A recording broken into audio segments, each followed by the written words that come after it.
여러분, 독사를 잡으려면 독사의 머리를 잡아야 되고요. 권투 선수가 상대를 쓰러뜨리려면 급소를 공격해야 되듯이 여러분 한 사람 한 사람을 점령하기 위해서 급소와 같은 머리와 같은 곳이 있는데 그게 마음과 생각입니다. 누군가에게인지는 모르겠지만 누군가에게 여러분들이 마음과 생각을 점령당하신다면 여러분들은 그 사람과 그 사상의 노예가 될 것입니다. 네. 여러분들이 어떤 사상의 마음이 완전히 지배를 당하게 되면 그 사상의 노예가 될 것이고, 여러분들이 하나님의 생각에 사로잡혀 있다면 하나님의 사람들이 될 것입니다. 사랑하는 성도 여러분, 저는 여러분들의 생각이 늘 하나님의 생각으로 가득하게 되기를 주님의 이름으로 축복합니다. 오늘 저는 여러분들이 이 말씀을 통해서 하나님 아버지의 생각으로 여러분들의 생각이, 마이크가 왜 이러죠? 죄송합니다, 여러분. 죄송합니다. 오늘 이 말씀을 통해서 저는 하나님의 생각이 다시 한번 여러분들 속에 잘 박힌 목과 같이 들어가서 여러분들이 다른 것에 의해서 움직이는 것이 아니라 하나님의 손길에 붙들려 움직이는 인생 되기를 주님의 이름으로 축복하는 것입니다. 오늘 말씀을 통해서 우리는 그 생각 하나를 좀 넣어봤으면 좋겠습니다. 오늘 본문의 역사적 배경을 여러분들이 좀 알아야 될 것 같아요. 오늘 본문은 사실은 유대인들에게 있어서 굉장히 암울한 시대를 배경으로 하고 있습니다. 유대인들이 바벨론으로 포로로 끌려가기 바로 직전에 유대의 정치적인 상황은 매우 좋지 않았습니다. 바벨론에 한번 끌려간 경험이 있었던 유대 땅에 시드기야라고 하는 연약한 왕이 섰었는데, 그때 당시에 도대체 강대국인 애굽의 손을 잡아야 될지 아니면 우리를 점령한 바벨론의 손을 잡아야 될지, 시드기야 왕이라는 마지막 왕은 갈팡질팡 계속했고 그것을 부추기는 두 개의 거대한 정치적인 세력이 있었습니다. 사실 시드기야는 큰 선택권도 없었고 힘도 없었고 판단력도 없었기 때문에 그 밑에 있는 유대 사람들은 방황할 수밖에 없었겠죠. 그래서 일부 유대인들은 하나님을 섬기는 것이 아니라 우리를 지배했었던 바벨론을 보니까 바벨론의 신이 더 강력한가 보다 해서 마루둑이라고 하는 신을 섬기는 유대인들이 생겨나기 시작했고, 여전히 계속되었었던 바알 신을 섬기고 있었던 사람들이 늘어나고 있다가 결국 그 바알 신상과 그 안에 있는 내용들이 예루살렘 성전 벽까지 들어와서 거기를 장식하는 일까지 마지막에는 생기게 되어집니다. 영적으로, 정신적으로, 사회적으로 굉장히 혼돈스러웠었던 시간입니다. 바로 그때입니다. 바벨론에서 1년에 소식이 들렸는데 내란이 일어났다는 얘기가 들립니다. 그리고 마침 그 틈을 타서 이스라엘 바로 옆에 있었던 암몬이라는 나라가 반기를 들어서 반란을 시작했다는 얘기를 듣자 이 친애굽 세력이 바벨론 세력을 정치적으로 누르고, 애굽의 힘을 빌어서 우리 다시 한번 바벨론을 공격하자. 왜냐하면 1차 포로 때 굉장히 많은 친척들이 다 끌려갔거든요. 자연스럽게 바벨론에 대한 감정이 안 좋은 사람들이 있겠죠. 그래서 반란을 일으켰는데 바벨론의 느부갓네살 왕은 그렇게 만만한 왕이 아니었습니다. 모든 것들을 진압하고 결국 예루살렘까지 쳐들어가게 됐죠. 그리고 예루살렘 성을 에워싸기 시작합니다. 그렇게 에워싸고 난 다음입니다. 여러분, 오늘 이 33장을 읽으셨는데 32장을 읽게 되면 거기에 이러한 이야기가 등장합니다. 예레미야 32장을 펼치시겠습니까? 32장 1절하고 2절.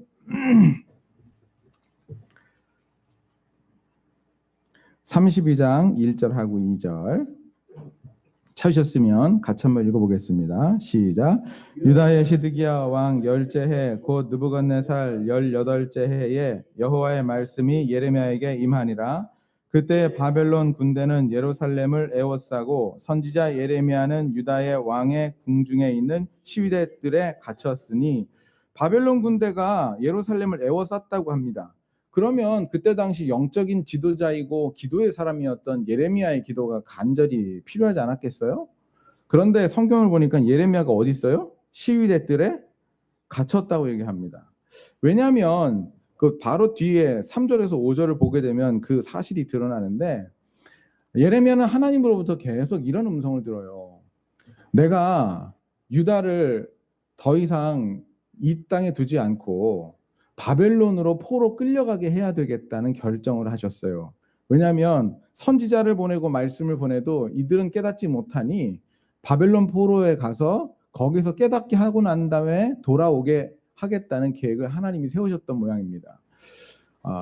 그 말을 시드기야에게 전하니 기분이 좋을 리가 없겠죠. 지금 바벨론의 태양에서 전투하다가 바벨론 군대가 여기까지 왔는데, 그때는 뭐 이런 얘기 해야 되는 거 아니겠습니까? 여러분, 긍정적인 생각을 가지십시오. 우리가 이깁니다. 하나님께서 분명히 포로 끌려간 사람은 2년 안에 돌아오게 하실 겁니다. 뭐 이런 예언들을 해야 되는데, 너희들은 바벨론에 끌려갈 것이다, 그냥 항복해라, 뭐 이런 얘기를 하니까 가뜩이나 유다 백성들의 마음이 막 싱숭생숭하는데 그 마음 뒤집어 놓잖아요. 가만히 내버려둘 수 없죠. 말 못하게 해야 될 거 아닙니까? 시위대들에다 가둬놓은 겁니다. 예레미야 입장에서는 참 억울한 거예요. 하나님의 말씀을 전하다가 시위대들에 갇혔으니까요. 조국의 상황도 암울하고 자기의 개인적인 인생도 암울한데 칙칙한 시위대들 가운데 이렇게 연금당하고 있는 자기의 모습이 처량할 수밖에 없었겠죠. 근데 놀라운 사실은 하나님께서 거기에 나타나시더라는 것입니다. 감옥에 갇혀 있는 그곳에 하나님이 나타나세요. 오늘 다시 33절 오게 되면 하나님께서 첫 번째가 아니라 두 번째 다시 나타나셔서 이런 말씀을 하십니다. 여러분 33장 1절 2절 말씀을 읽어보겠습니다. 시작. 예레미야가 아직 시위대 뜰에 갇혀 있을 때에 여호와의 말씀이 그에게 두 번째로 임하니라. 이르시되 이를 행하시는 여호와 그것을 만들며 성취하시 그의 이름을 여호와라 하신 이가 이같이 이르니라. 여러분, 여기 보니까 하나님을 이렇게 소개합니다. 이를 행하시는 여호와, 그것을 만들며 성취하시는 여호와입니다. 지금 바벨론으로 하여금 여기까지 오게 하신 그 일을 행하시는 여호와, 앞으로도 역사를 진행하시고 성취하실 그 여호와, 그 여호와가 내 앞에 있다고 얘기를 하는 것입니다. 사랑하는 성도 여러분, 사람들은요 실패한 사람을 찾아가질 않습니다. 저는 그런 경험을 한 적이 있습니다. 내가 잘 나갈 때는 사람들이 마구마구 몰려오는데 CCN 가수들도 오고 그러더니 내가 그렇게 잘 나가지 못하니까 더 이상 연락을 하지 않고 끊는 일들이 있더라고요. 여러분들도 아마 그러실 거라 생각합니다. 누가 성공하지 못한 사람을 좋아하고 누가 실패한 사람을 좋아하겠습니까? 그리고 그 실패가 오래 가게 되면 더더욱 싫어하고 떨어져 나가겠죠. 근데 놀라운 사실은 그 사람의 인생도 주관하시고 내 인생도 주관하시며 그 사람의 일도 성취하시고 내 일도 성취하시는 주권자이신 하나님은 나에게 그 실패한 자리에 그 감옥 속에 찾아오실 수 있으시다는 것입니다. 하나님은 베드로가 있는 감옥 속에도 찾아가셨고 바울이 있었던 감옥에도 찾아가셨고 손양원의 감옥에도 함께 계셨고, 그리고 대한민국이 어려울 때도 하나님은 대한민국과 함께 계셨습니다.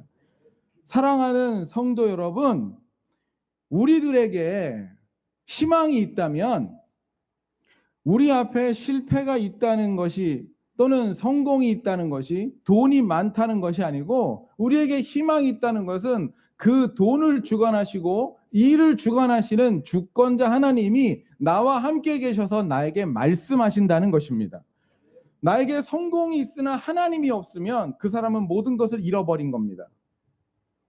그러나 내 안에 하나님이 계시다면 실패가 있어도 그 사람은 성공한 인생일 것입니다.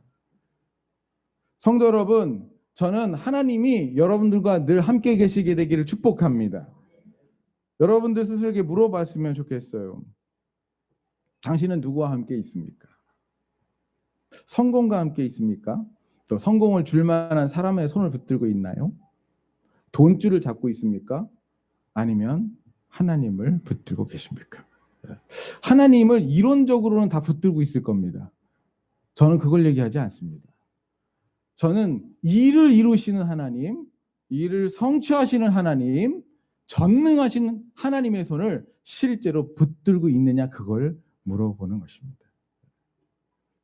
여러분, 하나님은 살아계십니다. 대한민국은 전 세계에서 두 번째로 가난한 나라였습니다. 미국 사람들이 먹다 남은 음식을 가지고 음식을 만들어 해 먹어야만 살아갈 수 있었습니다. 그렇게 나온 게 부대찌개잖아요, 여러분. 미군 부대에서 흘러나온 쓰레기를 주워다가 음식을 해 먹었었던 나라입니다. 그런데 그 나라에 우리 하나님이 새벽 기도마다 함께 계셨습니다. 자식을 굶겨서 보내고 점심에 물로 배를 쳐야 되는 아들의 뒷모습을 바라보며 우리 어머니들은 천막의 교회에 그 가만히 무릎 꿇고 하나님 우리나라에도 축복을 주세요. 우리에게도 먹을 것을 주세요. 그렇게 기도하셨습니다. 그리고 전쟁의 폐허 가운데 그 실패 가운데 하나님은 기도하는 그 권사님들의 앞에 함께 계셨고 그들의 기도를 붙잡고 놀라운 일들을 해내셨습니다.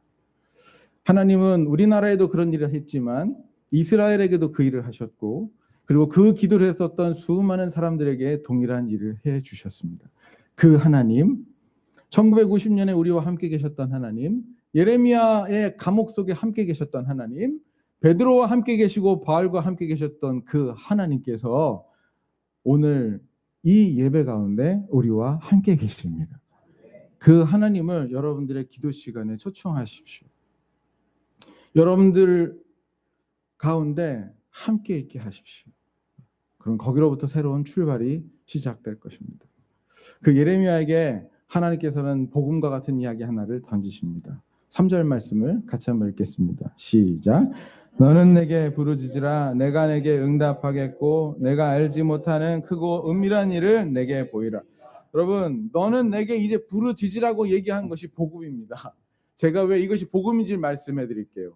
성도 여러분, 먼저 결론부터 얘기할게요. 여러분들에게 어떤 축복이 있기 전에 먼저 하나님께서 해 주시는 것이 있는데 축복이 있기 전에 축복을 구하게 하십니다. 여러분들에게 사건이 있기 전에 기도가 있습니다. 이것이 하나님께서 하시는 일의 특징입니다.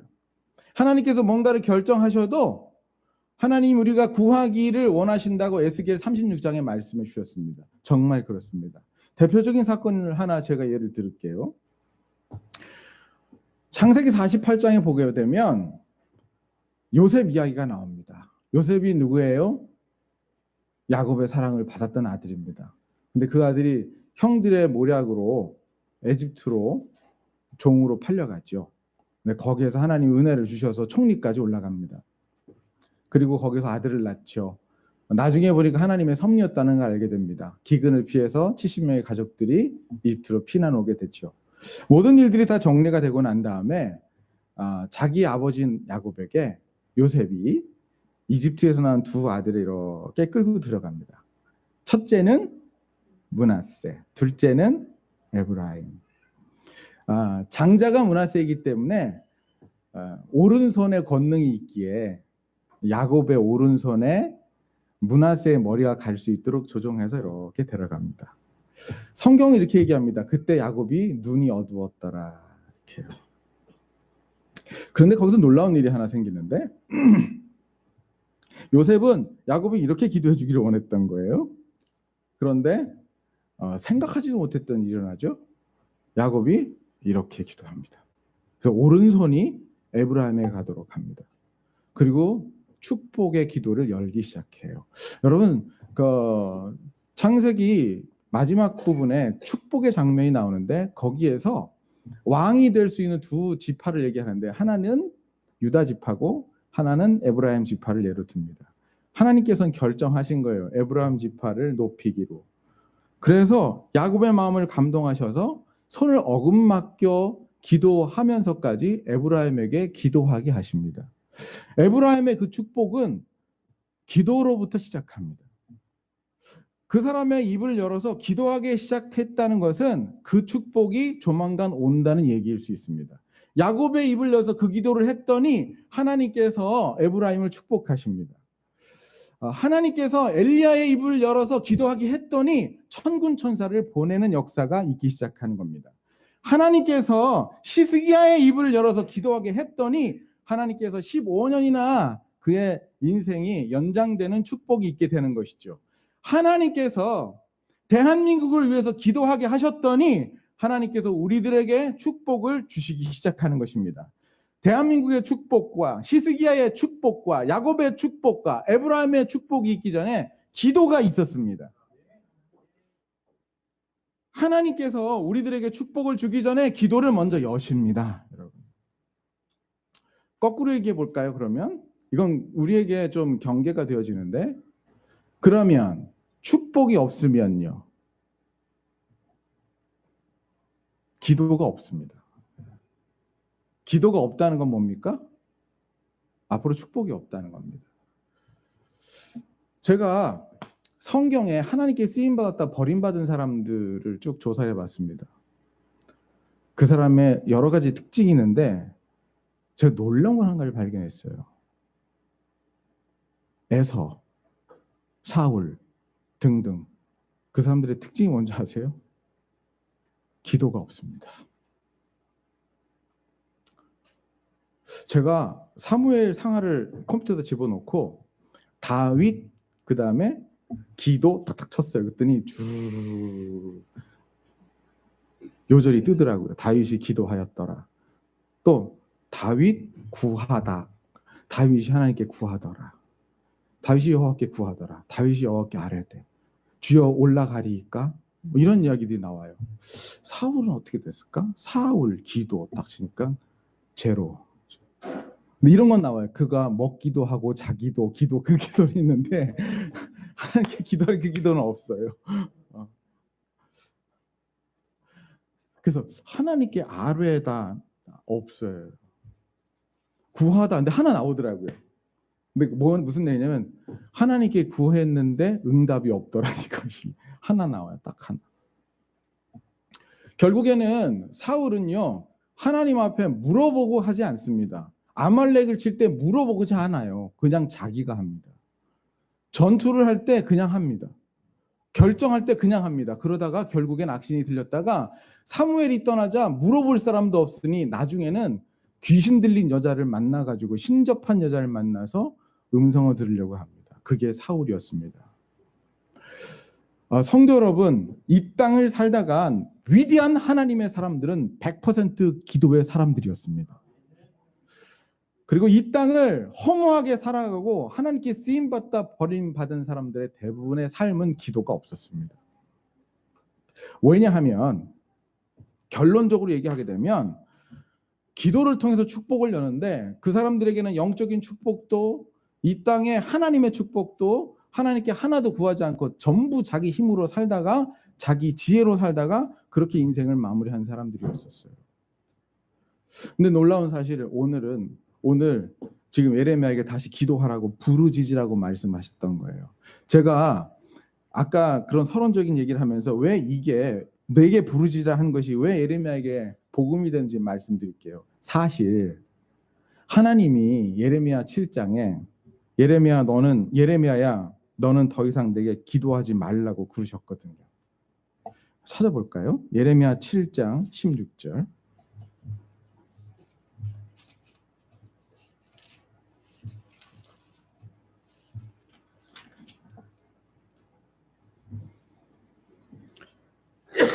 한번 읽어보겠습니다. 시작. 그런즉 너는 이 백성을 위하여 기도하지 말라. 그들을 위하여 부르짖어 구하지 말라. 내게 간구하지 말라. 내가 내게서 듣지 아니하리라. 그러면서 뭐래요? 17절. 너는 그들이 유다 성읍들과 예루살렘 거리에서 행하는 일을 보지 못하느냐. 여러분 600년 동안 하나님은 계속 사사와 선지자를 보내면서 하나님을 경외할 걸 얘기했습니다. 참으시고 또 참으시고 참으시고 또 참으시고.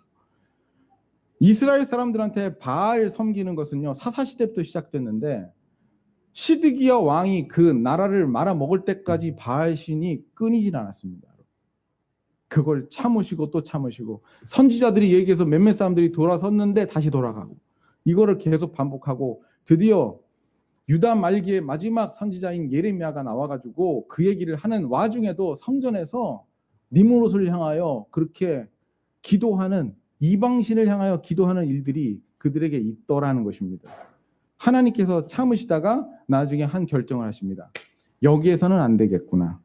그래서 그들을 더 이상 거기에 두지 않기로 결정하십니다. 그래서 너는 이제부터 유다를 위해서 기도하지 말라 그래요. 기도를 끊어놓습니다. 여러분, 그 민족과 그 사람의 영적인 축복을 끊어놓을 때 뭐부터 끊냐면 그 사람의 기도를 끊어놓습니다. 그 사람을 향한 기도도 끊어놓고요. 이 이야기를 11장에 또 합니다. 그러므로 너는 이 백성을 위하여 기도하지 말라. 그들 위하여 부르짖거나 구하지 말라. 그들이 그 고난으로 말미암아 내가 부르짖을 때에 내가 그들에게서 듣지 아니하리라. 이렇게 말씀하십니다. 그래서 결국 그들을 위해서 기도도 안 했고 열린 문으로 바벨론이 들어왔고요. 여러분, 바벨론 군대들이요, 군인들이 지성소까지 군합발을 신고 들어가서 그 성전 기물을 다 가져갑니다. 그걸 하나님이 허락하십니다. 그리고 70년 동안 바벨론 포로기에 있게 하세요. 바로 그 직전입니다.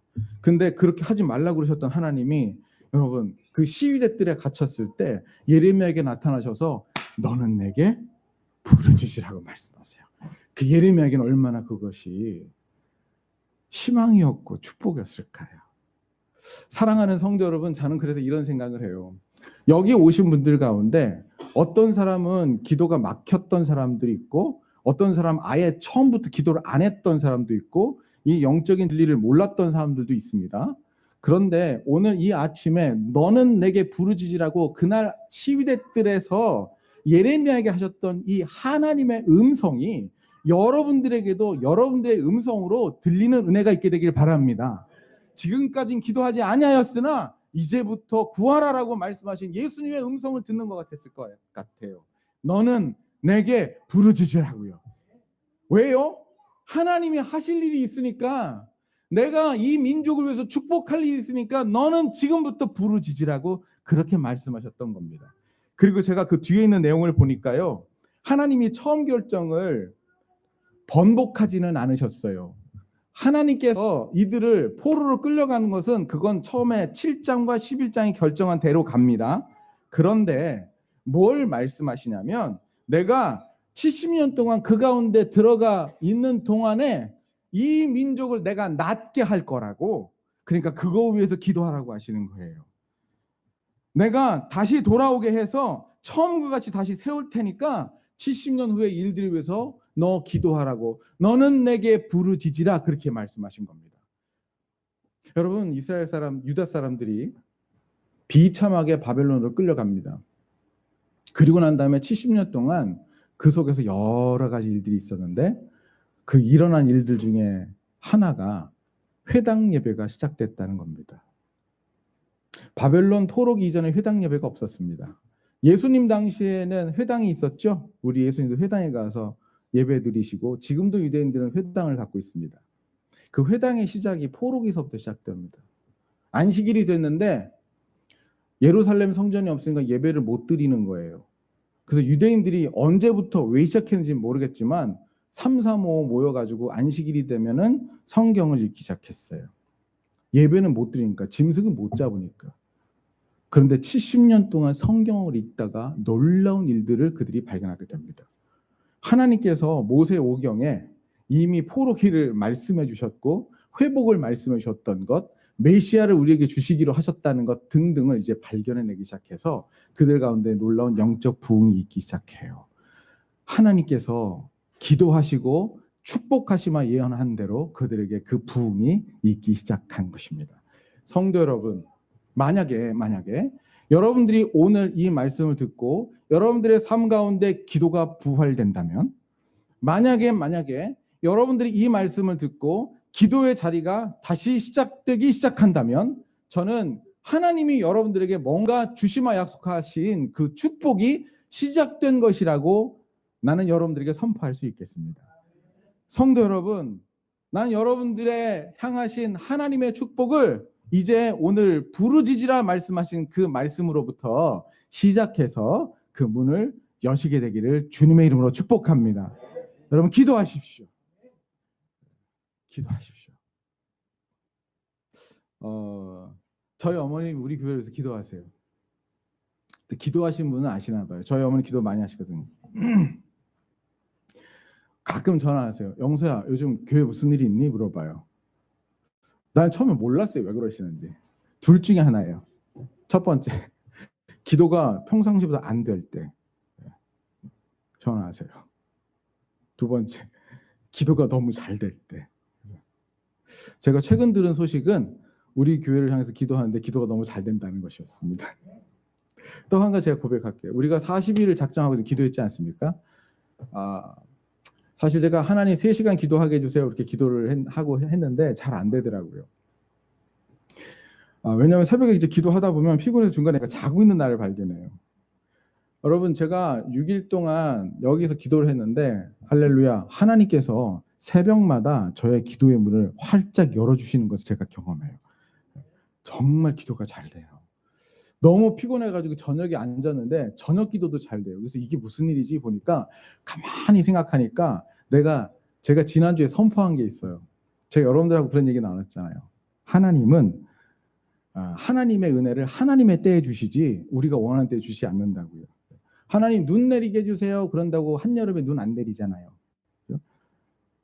그렇듯이 하나님은 때에 맞춰서 하나님의 은혜를 주셔서 바울도 너희가 은혜 받을 만한 때 은혜 받으라고 그랬는데 그 은혜 받을 때 중에 하나가 교회에서 선포하고 마음을 주셔서 한 모임을 가질 때 그때 은혜를 주시기도 한다는 얘기를 드렸잖아요. 그래서 하나님이 임재하실 거라고, 하나님께서 은혜 주실 것이라고 그렇게 얘기를 했는데 가만히 생각해 보니까 내가 선포하고 그걸 못 믿었던 것 같아요. 하나님이 은혜를 주시기 시작하는 것을 경험하게 되어집니다. 성도 여러분, 저는 이 40일 기간 동안에 여기 계신 모든 분들의 기도의 문이 활짝 열리게 되기를 주님의 이름으로 축복합니다. 기도하면 하나님께서 해주시겠다는 것이 있습니다. 여러분 3절 말씀 같이 읽으면서 이것을 여러분들이 믿음으로 삼았으면 좋겠습니다. 3절 말씀 다시 한번 읽어볼까요? 시작. 너는 내게 부르짖으라 내가 내게 응답하고. 두 가지 단어를 여러분들 봐야 되는데 내가 알지 못하는 은밀한 일이라고 하는 단어, 은밀한 일이라고 하는 것과 내게 보일이라고 하는 단어입니다. 제가 사실 이거를 화요일 날 히브리어 성경을 보고 그 다 이렇게 파싱이라 그래가지고 이게 무슨 단어인지 보고 계속 읽었어요, 히브리어로. 근데 이 은밀한 일이라고 하는 것과 보일이라고 하는 단어가 내 안에 썩 들어오는데, 은밀한 일이 뭐냐면요, 근접할 수 없는 이라고 하는 말에서 나왔어요. 접근할 수 없는. 그러니까 그 방어막을 쳐가지고 아무나 못 들어오는 거예요. 그 단어예요, 이게. 근데 하나님께서 기도하는 자에게 뭘 주시겠다고 약속하시냐면 그 근접할 수 없고 들어올 수 없게 방어막을 친 것을 그 사람에게 열겠다는 거예요. 근데 어떻게 여냐면 내게 보리라고 말씀하셨죠. 여기 있는 히브리어 단어는 무슨 뜻이냐면 보인다는데 그냥 이렇게 보는 게 아니라요. 그 사람을 높은 곳에 갖다 세워놓는다는 얘기예요. 그 아람어에서 그런 의미예요. 어떻게 보이냐면 높은 곳에 올려가지고 멀리 보게 한다는 거예요. 그래서 내가 묵상하면 할수록 은혜가 되는 거예요. 와, 기도하는 사람을 높이 올린 거구나. 여러분, 옛날 배들은 말이에요. 그 마스코트 꼭대기에 망대가 있어요. 그 선원 하나를 거기다 보냅니다. 특별히 뭐 육지가 가깝거나 아니 적군이 오거나 하면은 그 위에 항상 올려서 망원경을 이렇게 보게 합니다. 여러분, 뱃머리에서 바다를 보는 사람하고요, 높이 올림을 받아서 망대에서 바다를 보는 사람하고는 틀립니다. 누가 먼저 육지를 보는 줄 아세요? 망대에서 망원경을 보다가 밑에 있는 사람들한테 얘기합니다. 육지다! 그렇게 해요. 하나님께서 기도하는 사람에게 이렇게 해주겠다는 거예요. 기도하면 망대로 올라간다는 거예요. 그래서 이사야서로 제가 기억하는데 기도하는 사람들을 뭐라고 하냐면 파수꾼과 같은 사람이라고 얘기를 합니다. 망대 위에 올려놓는 겁니다. 뱃머리에 있는 선원은요, 그 앞에 파도밖에 못 봐요.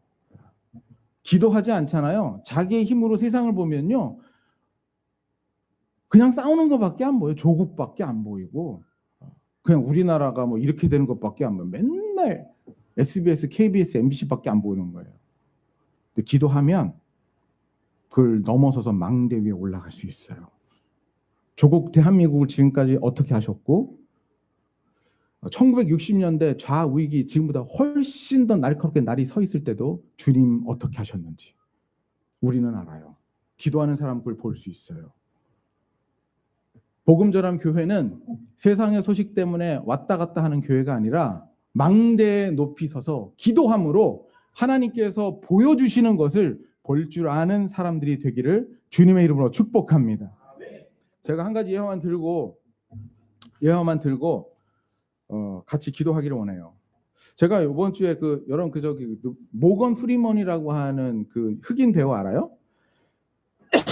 그분이 이제 내셔널 지오그래픽에 무슨 여러 가지 이게 세계 여러 가지 것들을 이렇게 보고하는 그런 일을 하는데 미국으로 망명한 탈북자 한 사람을 데려다 놓고 이렇게 대화하는 걸 제가 본 적 있어요. 유튜브로. 근데 그 사람이 누구냐면 북한의 정치범 수용소에서 태어났어요. 태어나길. 눈 뜨니까 정치범 수용소 온 거예요.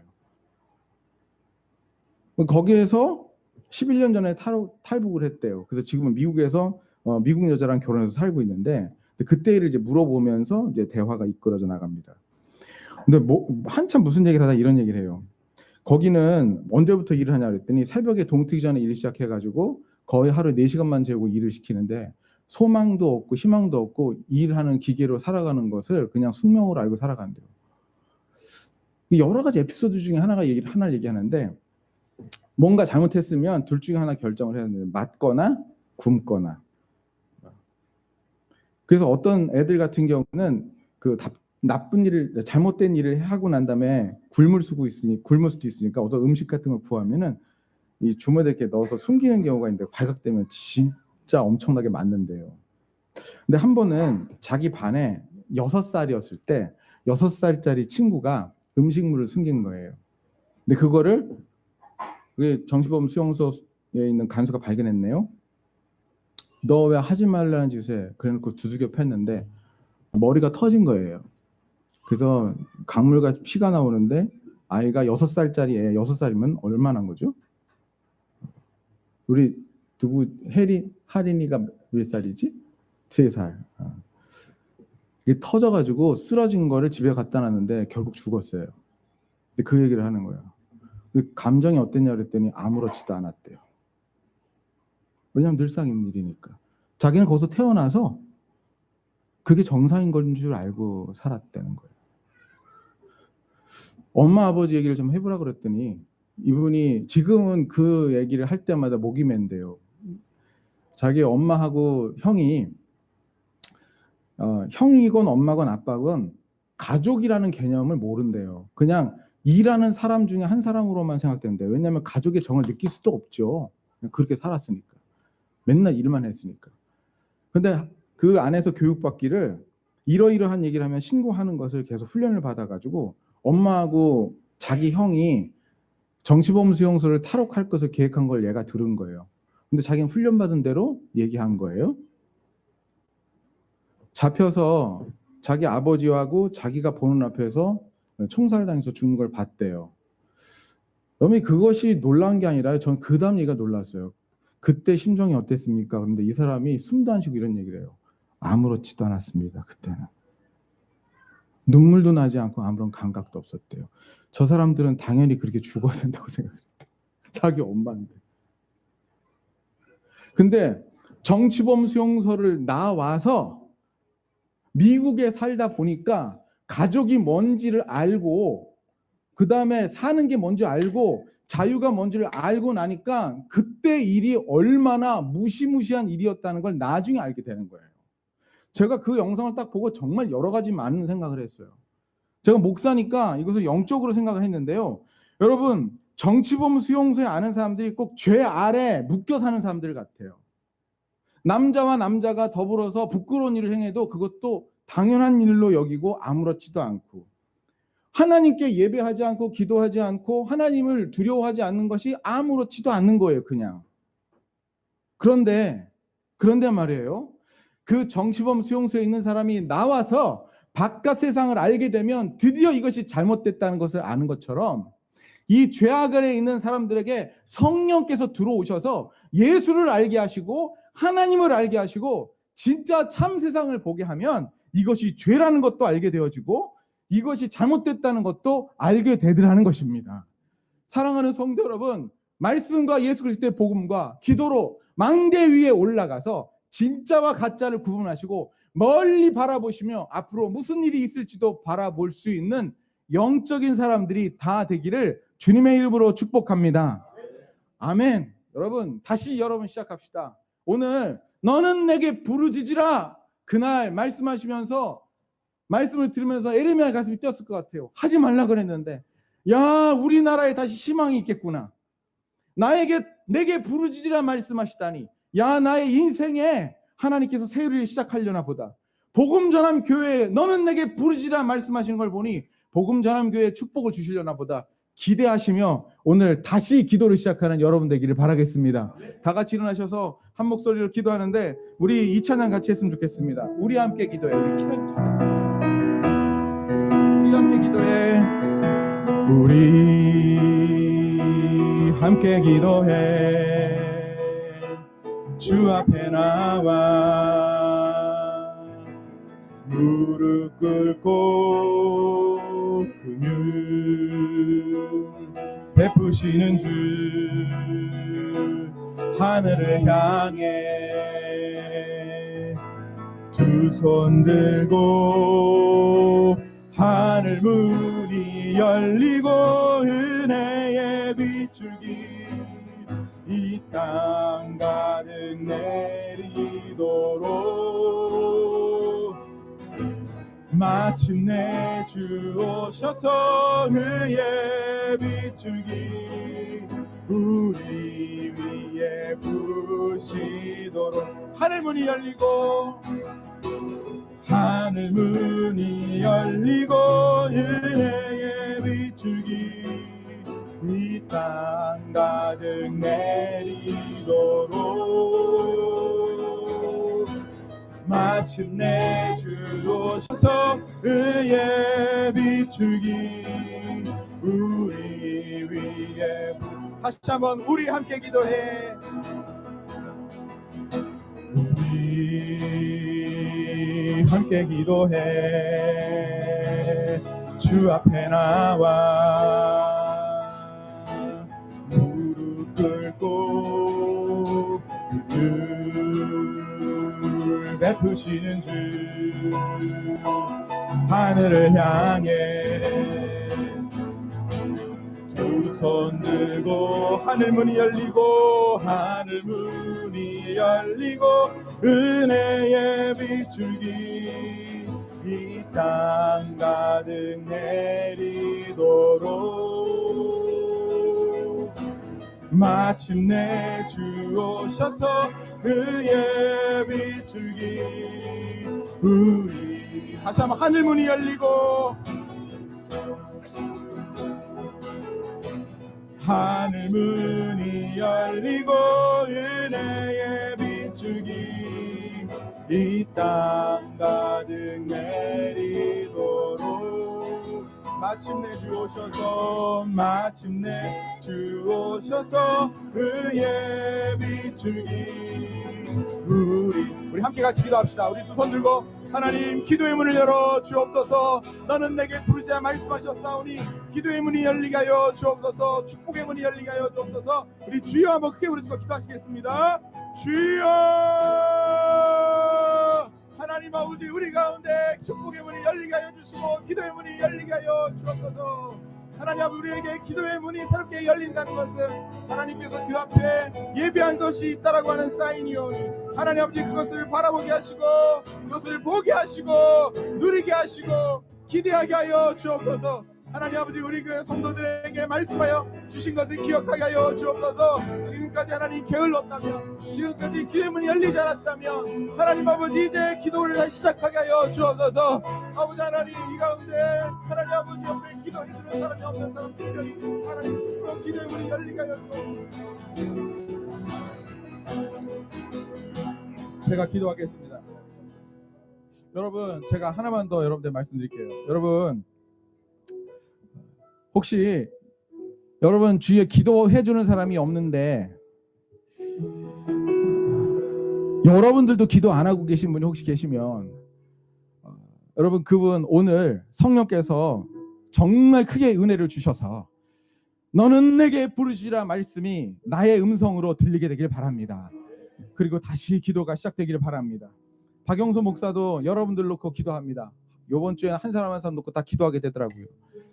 하나님께서 여러분들에게 기도의 문이 열리게 되길 바랍니다. 그래서요, 하나님께서 주신 그 축복의 문을 여십시오. 우리 한 번만 주여 기도의 문이 열리게 하여 달라고 다시 한 번만 기도합시다. 한 목소리 기도하겠습니다. 하나님 아버지, 우리 가운데 하나님 기도의 문이 열리게 하여 주옵소서. 아버지 하나님, 내 주에 기도해 주는 사람이 없습니다. 나까지 기도하지 않으면 하나님 아버지 아무 일도 생기지 않을 터인데 주여 우리들에게 기도의 문이 열리게 하여 주옵소서. 하나님 아버지 하나님, 내가 그렇게 망하지 않게 하여 주옵소서. 우리 자녀가 기도 없어서 망하지 않게 하여 주옵소서. 하나님 아버지, 우리 교회가 기도가 없어서 망하지 않게 하여 주옵소서. 기도하게 하여 주시고, 하나님 아버지, 너는 내게 부르시라 말씀하신 이 말씀이 우리의 음성으로, 우리에게 주 음성으로 들리는 아침 되게 하여 주옵소서. 제가 축복하며 기도하겠습니다. 하나님 아버지, 오늘도 은혜 주신 하나님의 사랑을 찬송하고 감사합니다. 아버지, 이제 우리 교회가 기도하게 하시니 감사한데, 너는 내게 부르짖으라 그날 아침 에레미야에게 12대 뜰에서 하시는 그 말씀이 우리 복음전함교회에 주신 말씀인 줄 알고 감사합니다. 기도하겠습니다. 주님, 그리하여 우리도 그 축복을 보게 하여 주옵소서. 사랑하는 우리 복음전함교회 성도들, 기도의 문이 닫혀 있으신 분들, 오늘 기도의 문이 열리게 하여 주옵소서. 이제 다시 시작하게 하여 주시고, 활짝 열리게 하여 주시고, 하나님께서 주시는 놀라운 은혜를 공급받게 하여 주옵소서. 주님, 저희들에게 주신 은혜 감사해서 감사헌금 11조 하나님 주일헌금 드린 사랑하는 성도들 한 사람 한 사람 축복하시고, 하나님의 주권을 인정한 그 가정과 삶 가운데 주의 놀라운 은혜가 있게 하여 주옵소서. 지금은 우리 주 예수 그리스도의 은혜와 하나님 아버지 사랑과 성령의 교통하심이 사랑하는 복음전환교회 모든 성도들 가운데, 그리고 이 자리에 있는 주의 백성들 가운데 지금부터 영원토록 함께 있을지어다. 아멘.